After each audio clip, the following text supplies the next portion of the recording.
Hello guys, welcome to my channel. இன்றைக்கி 62வது episode தான் பார்க்க போகிறோம். வாங்க எபிசோட்குள்ளே போகலாம். ஹபீப் ரஹீலா கிட்ட புலம்பிட்டு தான் இருக்காரு. என்னை சும்மா ஒரு பேருக்காக தான் கம்பெனியில் சேர்த்துருக்காங்க, சமீனாவும் ஃபாக்கிரும் இன்னும் என்னை நம்பவே இல்லை அப்படின்ற மாதிரி சொல்லிட்டு இருக்காரு. அவங்க அப்படி தானே, அவங்களுக்கு இந்த பிஸ்னஸை பற்றி எதுவும் தெரியாது, ஆனால் அந்த பிஸ்னஸ் அவங்க கையில் இருக்குது அப்படின்ற மாதிரி தான் ரஹீலா சொல்லிட்டு இருக்கா. காலையில் தான் மேனேஜர்கிட்ட பேசினேன், அடுத்து ஒரு பெரிய ஆர்டர் வரப்போகுது, அதில் நமக்கு பாதி ப்ராஃபிட் கிடைக்க போகுது அப்படின்ற மாதிரி ஹபீப் சொல்லிட்டு இருக்காரு. ரஹீலா அதை கேட்டதும் ரொம்ப சந்தோஷப்படுறா. எதுக்காக நம்ம அவ்வளோ நாள் வெயிட் பண்ணிட்டு இருக்கணும், அதுக்கு முன்னாடியே ஏதாச்சும் பெருசாக பண்ணலாமே அப்படின்ற மாதிரி ரஹீலா சொல்லிட்டு இருக்கா.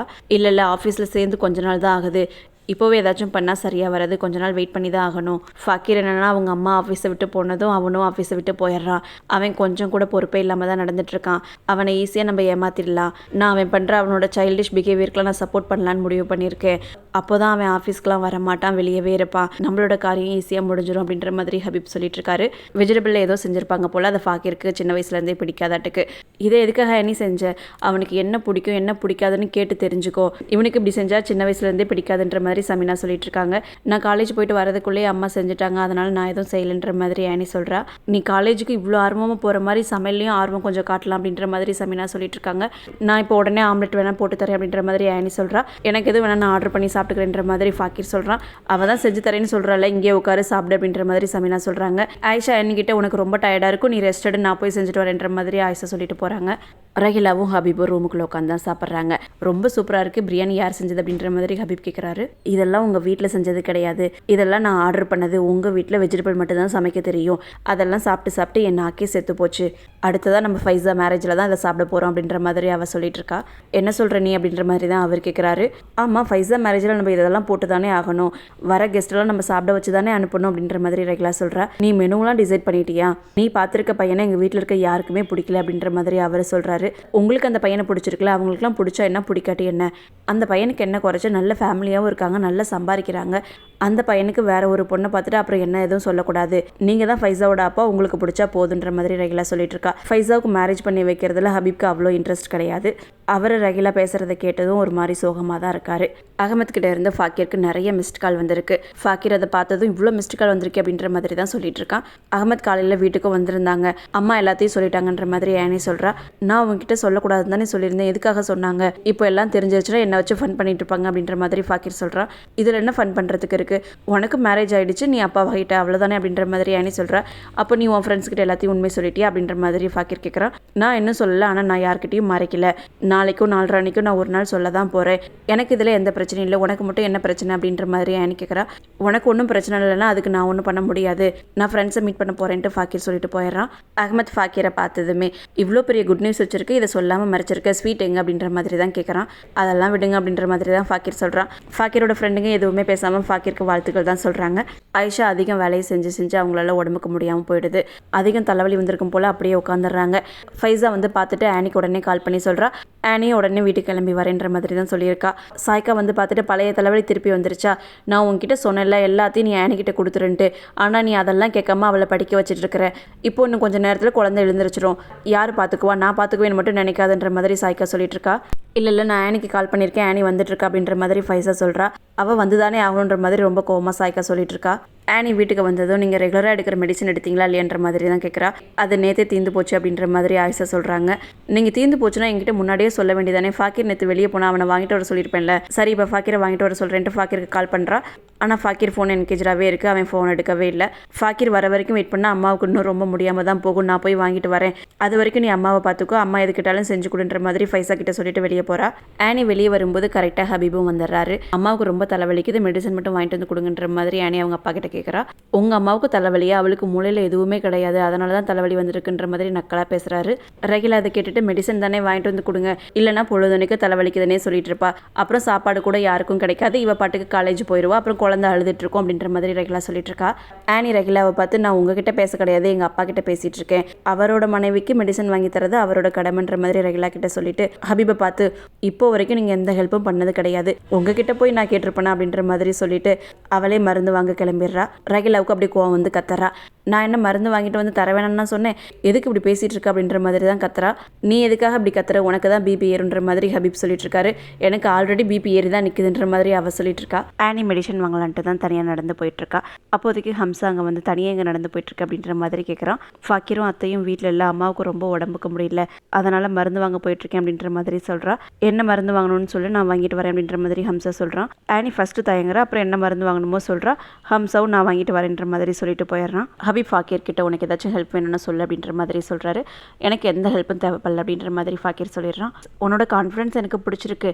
நாளைக்கு நடக்க போகிறது ரொம்ப பெரிய மீட்டிங், ஏதாச்சும் சரியாக பண்ணலைன்னா அவங்க ஆர்டரை கேன்சல் பண்ணிடுவாங்க அப்படின்ற மாதிரி அவர் சொல்கிறாரு. அதெல்லாம் நானும் அம்மாவுமே பார்த்துக்குவோம். அதுவும் இல்லாமல் மீட்டிங்கை மேனேஜர் தான் அட்டன் பண்ண போகிறாரு, அம்மா போகிறதில்ல, நாங்களே பார்த்துக்குறோம் அப்படின்ற மாதிரி ஃபக்கீர் சொல்லிடுறான். ஃபக்கீர் மேனேஜர்கிட்ட நீங்கள் ரொம்ப நாளாக அந்த கம்பெனியில் வேலை செஞ்சுட்ருக்கீங்க, நானும் அம்மாவும் அந்த மீட்டிங்கில் தான் இருப்போம், ஆனால் உங்களுக்கு தான் இந்த பிஸ்னஸை பற்றி நல்லா தெரியும், அவங்க ஏதாச்சும் கேட்டால் நீங்கள் பதில் சொல்லுங்கள் அப்படின்ற மாதிரி ஃபக்கீர் சொல்லிட்டு இருக்கான். அப்படி பார்த்தா இது மாதிரி மீட்டிங்லாம் ஜகீர் இருந்தப்போ ஹபீப் தான் அட்டன் பண்ணிட்டு இருந்தார், அவரையே அட்டன் பண்ண சொல்லாமே அப்படின்ற மாதிரி அவர் சொல்கிறாரு. அவர் நம்ம கோட் பண்ண அமௌண்ட்டை விட கம்மி அமௌண்ட்டுக்கு பேசி முடிப்பார், மீதி அமௌண்ட்டை அவர் பாக்கெட்டில் வச்சுட்டு போயிடுவான்ற மாதிரி ஃபக்கீர் சொல்கிறான். அப்படிலாம் எதுவும் கிடையாது, யாரோ ஹபீபை பற்றி உங்ககிட்ட தப்பாக சொல்லியிருக்காங்கன்ற மாதிரி அவர் சொல்கிறாரு. ஃபக்கீர் வீட்டுக்கு வந்ததுமே நீ உனக்கு எத்தனை தடவை கால் பண்ணுறது, ஒரு தடவை கூட கால் அட்டன் பண்ண மாட்டேன்ற மாதிரி தான் கேட்குறா. நான் ஆஃபீஸ் வேலையை பார்ப்பேனா, அம்மா கிட்ட திட்டு வாங்குவேனா, இல்லை உன் கால் அட்டன் பண்ணுவேனா அப்படின்ற மாதிரி அவன் கேட்குறான். அம்மாவுக்கு ரொம்ப முடியலன்ட்டு மெடிசன் வாங்கிட்டு வரதுக்காக தான் கால் பண்ணேன் அப்படின்ற மாதிரி அவள் சொல்கிறா. சரி இப்போ கூட நான் போய் வாங்கிட்டு வரேன் அப்படின்ற மாதிரி ஃபக்கீர் சொல்கிறான். ஒன்றும் தேவையில்ல, நான் ஆல்ரெடி வாங்கிட்டு வந்துட்டேன் அப்படின்ற மாதிரி ஆனி சொல்கிறா. நீ தனியாக நடந்து போய் வாங்கிட்டு வந்தியா அப்படின்ற மாதிரி தான் ஃபக்கீர் கேட்குறான். நான் தனியாக போயெல்லாம் வாங்கிட்டு வரல, வாங்க போகலான்ட்டு வெளியே போகிறப்ப ஹம்சா வந்தால் அவன்கிட்ட கொடுத்து வாங்கிட்டு வர சொன்னேன் அப்படின்ற மாதிரி அவள் சொல்கிறா. ஹம்சா உன்னோட கிளாஸ்மேட் தான், அதுக்காக நீ அவனுக்கு எல்லா வேலையும் வச்சுட்டு இருக்கக்கூடாது அப்படின்ற மாதிரி ஃபக்கீர் சொல்கிறான். என்னால் வேற என்ன பண்ண முடியும், அம்மாவுக்கு ரொம்ப உடம்புக்கு முடியாமல் இருக்குது, மருந்து கொடுத்தே ஆகணும், அதனால தான் ஹம்சா கிட்ட கொடுத்தேன், உனக்கு எத்தனை தடவை கால் பண்ணியிருக்கேன்னு மட்டும் நீ ஃபோன் எடுத்து பாரு அப்படின்ற மாதிரி அவள் சொல்கிறா. ஃபக்கீர் ஆனிக்கிட்ட சாரிலாம் கேட்குறான். ஹம்சா உன்னோட ஃப்ரெண்டுன்னு எனக்கு தெரியும், ஆனால் அந்த வீட்டில் இருக்கவங்களுக்குலாம் தெரிஞ்சால் ஏதாச்சும் நினைப்பாங்க, ஹம்சா தான் மருந்து வாங்கிட்டு வந்து கொடுத்தாட்டு நீ வீட்டில் யார்ட்டையும் சொல்லாதன்ற மாதிரி அவன் சொல்கிறான். எனக்கு தெரியும், நான் பார்த்துக்கிறேன், அசைன்மெண்ட் பைண்டிங் போகிறதுக்காக கொடுத்தனே வாங்கிட்டு வந்துட்டே அப்படின்ற மாதிரி அவள் கேட்குறா. பேக்கில் தான் இருக்க எடுத்துக்கோ அப்படின்ற மாதிரி தான் ஃபக்கீர் சொல்லிட்டு இருக்கான். ஃபக்கீர் லேமினேஷன்லாம் போட்டு வந்தால அதுக்கு தேங்க்ஸ்லாம் சொல்கிறா ஆனி. திடீர்னு பசிக்கு பாப்பா அழுகும் போல், அதனால் பால் பவுடர்லாம் போட்டு பால்லாம் ரெடி பண்ணி பாப்பாவை கொடுக்கலான்ட்டு எடுத்துகிட்டு இருக்கிறா. ஆனி அவசரமாக செஞ்சுட்டு இருக்கும்போது கை தவறி அந்த பால் வந்து கொட்டிடுது அசைன்மெண்ட்லேயே. ஆனிக்கு என்ன பண்ணுறதுன்னே தெரியல, உடனே போய் பாப்பாவை தூக்கி அழுகை நிப்பாட்ட பார்க்குறா. அது வரைக்கும் ஃபக்கீர் ஃபோனில் கேம் தான் விளையாண்டுட்டு இருக்கான். இதை பார்த்ததுமே ஃபோனை வச்சுட்டு கம்மனப்படுத்தி தூங்கிடுறான். அப்படியே அந்த நைட்டு போகுது. மார்னிங் ஃபக்கீர் ஆஃபீஸ்க்கு கிளம்பிட்டு தான் இருக்கிறான். ஆனி வந்து ஃபக்கீர்னு மட்டும்தான் சொல்கிறா. உடனே ஃபக்கீர் இருந்துக்கிட்டு மறுபடியும் என்னை பிரிண்ட் அவுட் எடுத்துகிட்டு வர சொல்லாத, எனக்கு டைமே இல்லை அப்படின்ற மாதிரி சொல்கிறான். நான் ஒன்றும் உன்னை பிரிண்ட் அவுட் எடுத்துகிட்டு வர சொல்ல, உன்னோட டைமை நான் வேஸ்ட் பண்ண விரும்பல, என்ன காலேஜில் போய் ட்ராப் பண்ணுற மாதிரி ஒரு டிரைவர் மட்டும் பாரு காருக்கு அப்படின்ற மாதிரி சொல்கிறா. டிரைவரா உனக்கு அப்படின்ற மாதிரி தான் ஃபக்கீர் கேட்குறான். ஆமாம் எனக்கு தான், நேற்று வீட்டில் என்ன நடந்துச்சுன்னு தெரியும்ல, அம்மாவுக்கு உடம்பு சரியில்லை, திடீர்னு வர மாதிரி இருந்துச்சு, எனக்கு ஹெல்ப் பண்ணுறதுக்குன்னு இந்த வீட்டில் யார் இருக்கா, நீ பாட்டுக்கு ஆஃபீஸ் போயிடுற, ஆஃபீஸ்லேயே இருக்கிற, அத்தையும் உன் கூட இருக்காங்க, வேறு யார் இருக்கா எனக்கு ஹெல்ப் பண்ணுறதுக்கு, அப்பா ரஹிலா அத்தை இவங்களாம் எனக்கு ஹெல்ப் பண்ணுவாங்கன்னு நீ நினைக்கிறியா, நான் அவங்கள நம்புறதா இல்லை அப்படின்ற மாதிரி ஆனி சொல்கிறா. நீ ரொம்ப வித்தியாசமாக பேசிகிட்டு இருக்கின்ற மாதிரி தான் ஃபக்கீர் சொல்கிறா. நான் ஒன்றும் வித்தியாசமாக பேசல, எனக்கு தேவையில்லாதையும் கேட்கல, எனக்கு தேவைப்படுற ஒரு விஷயத்தான் கேட்குறேன், நான் உன்னோட ஒய்ஃப், எனக்கு எல்லா ரைட்ஸும் இருக்குது இதை கேட்கறதுக்கு அப்படின்ற மாதிரி ஆனி சொல்கிறா. என்னாலாம் எதுவும் பண்ண முடியாது, போய் நீ அம்மா கிட்ட கேளு அப்படின்ற மாதிரி ஃபக்கீர் சொல்கிறான். நான் ஒன்றும் அவங்கள கல்யாணம் பண்ணல, உன்னை தான் கல்யாணம் பண்ணியிருக்கேன், உங்ககிட்ட தான் கேட்க முடியுன்ற மாதிரி அவள் சொல்கிறா. ஃபக்கீர் இதை கேட்டுட்டு சிரிக்கிறான். எதுக்காக சிரிக்கிறேன், நான் சீரியஸாக உங்ககிட்ட பேசிகிட்டு இருக்கேன் அப்படின்ற மாதிரி ஆனி சொல்கிறா. பாப்பாவோட மில்க் அசைன்மெண்ட்டில் கொட்டிடுச்சுன்னு உங்கள் மேம் கிட்ட சொல்ல அப்படின்ற மாதிரி ஃபக்கீர் சொல்கிறான். நான் உங்ககிட்ட சீரியஸாக பேசிகிட்டு இருக்கேன் ஃபக்கீர், நான் நைட்டு பகல்னு பார்க்காம இதுக்காக கஷ்டப்பட்டுட்டு இருக்கேன், நாளைக்கு சப்மிட் பண்ணுறதுக்கான ஃபைனல் டேட், இப்படியே போயிட்டுருச்சுன்னா சரி வராதுன்ற மாதிரி ஆனி சொல்லிட்டு இருக்கா. இது ஒன்றும் அவ்வளோ பெரிய விஷயம் இல்லை, என்கிட்ட கூட நான் பிரிண்ட் அவுட் இன்றைக்கி எடுத்துகிட்டு வரேன் அப்படின்ற மாதிரி ஃபக்கீர் சொல்லி வாங்கிட்டு போகிறான். நாளைக்கு ஒரு ஆர்டர் டெலிவர் பண்ணணும், இன்னும் ரெடி ஆகலன்ற மாதிரி மேனேஜர் ஃபக்கீர் கிட்ட வந்து சொல்கிறாரு. ரெடி ஆகலன்னா ரெடி பண்ணுங்க அப்படின்ற மாதிரி தான் ஃபக்கீர் சொல்கிறான். எம்ப்ளாயி ஒருத்தவங்க லீவில் இருக்காங்க, மிஷினும் இப்போ நம்ம கிட்ட இல்லை அப்படின்ற மாதிரி அவர் சொல்கிறாரு. அப்போ என்ன தான் பண்ணுறதுன்ற மாதிரி ஃபக்கீர் கேட்டுட்டு இருக்கான். லீவில் இருக்க எம்ப்ளாய்க்கு நம்ம சேலரி அதிகமாக கொடுக்கணும், அப்படி இல்லைனா அவங்க மெடிக்கல் செலவில் ஏதாச்சும் பார்க்கணும் அப்படின்ற மாதிரி அவர் சொல்கிறாரு. சம்பளம் பத்தாம தான் அவர் வேலைக்கு வரல போல, இதுக்கு வேறு ஏதாச்சும் வழி இருக்குது அப்படின்ற மாதிரி ஃபக்கீர் கேட்டுட்டு இருக்கான். அப்போதைக்கு ஹபீப் வந்து ஆர்டர் ரெடி ஆயிடுச்சா, நம்ம டெலிவரி பண்ணலாமா அப்படின்ற மாதிரி கேட்குறாரு. இன்னும் ரெடி ஆகலைன்ற மாதிரி மேனேஜர் சொல்கிறாரு. 15 நாள் டைம் கொடுத்துருந்தாங்களே, இன்னும் ரெடி பண்ண முடியலையா, 15 நாள் டைம் கொடுத்து நம்மளால் ரெடி பண்ண முடியலன்னா அவங்க ஆர்டர் கூட இதுக்கு மேலே நமக்கு கொடுக்க மாட்டாங்க, இவ்வளோ நாளாக ஃபாலோ பண்ணாமல் என்ன பண்ணுன்ற மாதிரி ஃபக்கீர் கிட்ட கேட்குறாரு. நான் ஃபாலோ பண்ணாமல் விட்டுட்டேன், என்ன பண்ணுறது இப்போது, அம்மாவுக்கு தெரிஞ்சால் என்ன தான் ரொம்ப திட்டுவாங்கன்ற மாதிரி ஃபக்கீர் சொல்லிட்டு இருக்கான். இருக்கான்.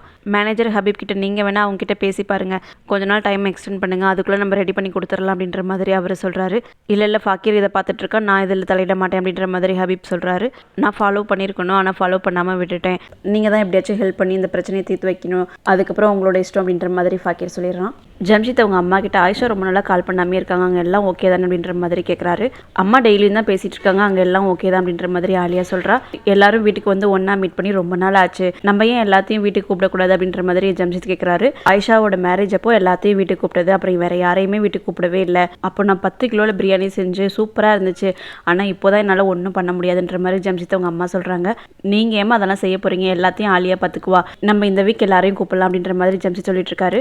எல்லாரையும் கூப்பிடலாம்னா அப்போ எங்கள் அக்காவையும் கூப்பிடலாம் அப்படின்ற மாதிரி ஆலியா சொல்கிறா. ரகிலா என்னோட மாப்பிள்ளையை 2ஆம் தரமாக கல்யாணம் பண்ணிக்கிட்டா, அவள் எல்லாரும் இருக்கும்போது இங்கே வந்தால் நல்லா இருக்குமா, எனக்கு இதெல்லாம் பிடிக்காதுன்ற மாதிரி ஜம்ஷித் அவங்க அம்மா சொல்கிறாங்க. சரி இது உங்கள் வீடு உங்களோட இஷ்டம் அப்படின்ற மாதிரி ஆலியா சொல்லிடுறா.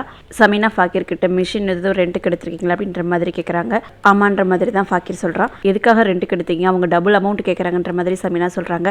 நம்ம ஆர்டர் டெலிவரி கொடுத்தாகணும், இன்னும் ரெடி ஆகாமல் இருக்குது, அதுக்காக தான் ரெண்ட்டுக்கு எடுத்துன்ற மாதிரி ஃபாக்கிர் சொல்கிறான்.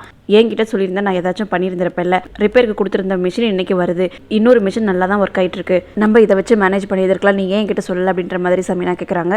அங்கிள் என்ன சொன்னாரோ அதை தான் நான் செஞ்சேன் அப்படின்ற மாதிரி ஃபாக்கிர் சொல்கிறான். உங்கள் அங்கிளை நம்பாதன்னு நான் சொல்லியிருந்தேன், அப்படி இருந்தும் உங்கள் அங்கிள் கிட்ட சொல்லியிருக்கேன், ஆனால் என்கிட்ட சொல்லலை, இப்போ இந்த அமௌண்ட்லாம் யார் பே பண்ணுறது, நீயா இல்லை உங்கள் அங்கிள் அப்படின்ற மாதிரி சமீனா கேட்குறாங்க. ஃபாக்கிர் எதுவுமே சொல்லாமல் தான் நிற்கிறான். சமீனா கிட்ட சொல்லுன்றதுக்காக சமீனா ரொம்ப கோவமாக தான் இருக்காங்க. ஃபாக்கிர் ஆஃபீஸ் முடிச்சுட்டு வீட்டுக்கு வந்ததும் ஆனி ஃபாக்கிர் கிட்ட, நான் கஷ்டப்பட்டு இப்போ தான் பாப்பாவை தூங்க வச்சுருக்கேன், காலையிலேருந்து இன்னும் குளிக்காமல் இருக்கேன், நான் போய் குளிச்சுட்டு வந்துடுறேன், பாப்பா எழுந்திரிச்சா நான் முதுகில் மட்டும் தட்டி கொடு, நான் அவங்களே வந்துடுறேன் அப்படின்ற மாதிரி சொல்லிட்டு போகிறா. சரின்ற மாதிரி தான் ஃபாக்கிர் சொல்கிறான். மறுபடியும் ஒரு தடவை வந்து கூட ஆனி சொல்லிட்டு போகிறா பார்த்துக்கோ அப்படின்ட்டு. ஃபாக்கிர் அதுக்கும் சரின்ட்டு தான் சொல்கிறான். ஆனி குளிக்க போனதுமே பாப்பா அழுக ஆரம்பிச்சிருது.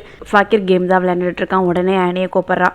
என்ன அம்மா நீ பொண்ணு அழுதுட்டு இருக்கு, நீ போய் குளிச்சுட்டு இருக்க, வெளியே வந்து பாருன்ற மாதிரி தான் ஃபாக்கிர் சொல்லிட்டே இருக்கான். கடைசி வரைக்கும் பாப்பாவை தூக்கவே இல்லை. அடுத்த நாள் மார்னிங் ஃபாக்கிர் அவங்க அம்மா கிட்ட நம்ம சின்னதாக ஒரு கார் வாங்கலான்ற மாதிரி சொல்கிறான். காரா எதுக்கு அப்படின்ற மாதிரி தான் சமீனா கேட்குறாங்க. இல்லை நம்ம ஆஃபீஸ்க்கு போய்ட்டா ரொம்ப லேட்டாகி தான் வீட்டுக்கு வரோம், அது வரைக்கும் ஏதாச்சும் எமர்ஜென்சினா என்ன பண்ணுறது அப்படின்ற மாதிரி ஃபாக்கிர் கேட்குறான். ஆனி இதெல்லாம் பேச சொல்லி சொன்னால அப்படின்ற மாதிரி சமீனா கேட்குறாங்க. ஆனிலாம் இதை சொல்ல, நானாக தான் உங்ககிட்ட பேசுகிறேன்ற மாதிரி ஃபாக்கிர் சொல்கிறான். கார் வாங்கிட்டா அதை யார் ஓட்டுறது அப்படின்ற மாதிரி சமீனா கேட்குறாங்க. நம்ம டிரைவர் போட்டுக்கலாம் அப்படின்ற மாதிரி அவன் சொல்கிறான். இப்போலாம் டிரைவர் எவ்வளோ சம்பளம் கேட்குறாங்கன்றது தெரியுமா, பெட்ரோல் விலையும் அதிகமாகிடுச்சுன்ற மாதிரி அவங்க சொல்கிறாங்க. இல்லை நம்ம அதெல்லாம் பார்த்தா சரியாக வருமா, வீட்டில் இருக்கவங்களுக்கு அர்ஜென்ட்டாக தேவைப்பட்டால் என்ன பண்ணுறதுன்ற மாதிரி தான் ஃபாக்கிர் சொல்லிட்டு இருக்கான். ஆனி தானே இதெல்லாம் பேச சொல்லி சொன்னது, சரி நம்ம யோசிச்சு பார்க்கலாம், அம்மா ஆயிஷா எங்க அப்படின்ற மாதிரி சமீனா கேட்குறாங்க.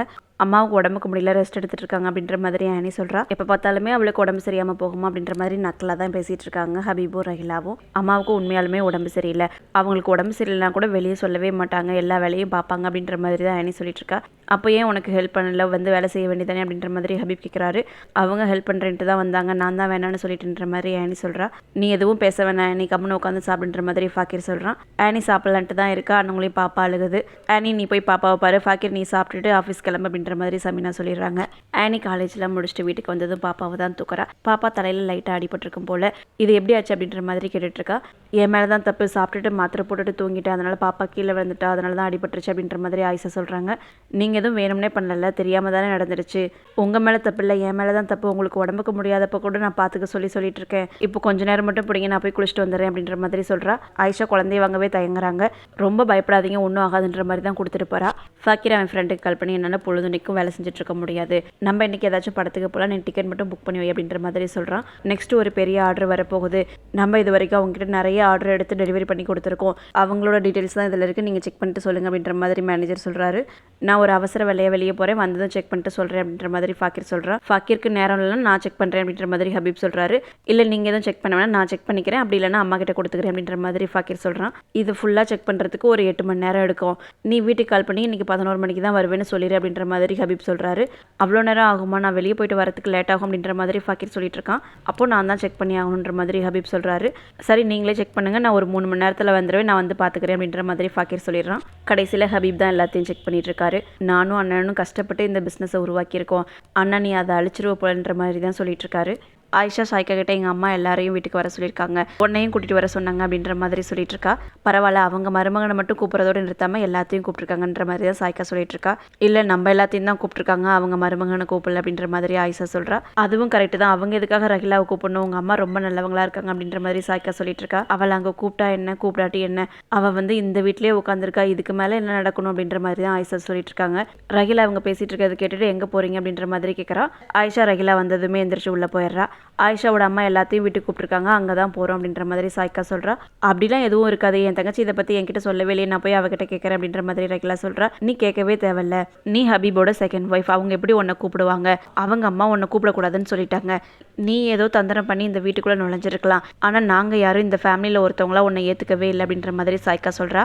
ரகிலாவுக்கு இதை கேட்டதுமே ஒரு மாதிரி ஆகிருது. இதோட இந்த எபிசோடு முடிச்சிட்டாங்க. நெக்ஸ்ட் எபிசோடில் சந்திப்போம். தேங்க்யூ ஃபார் வாட்சிங்.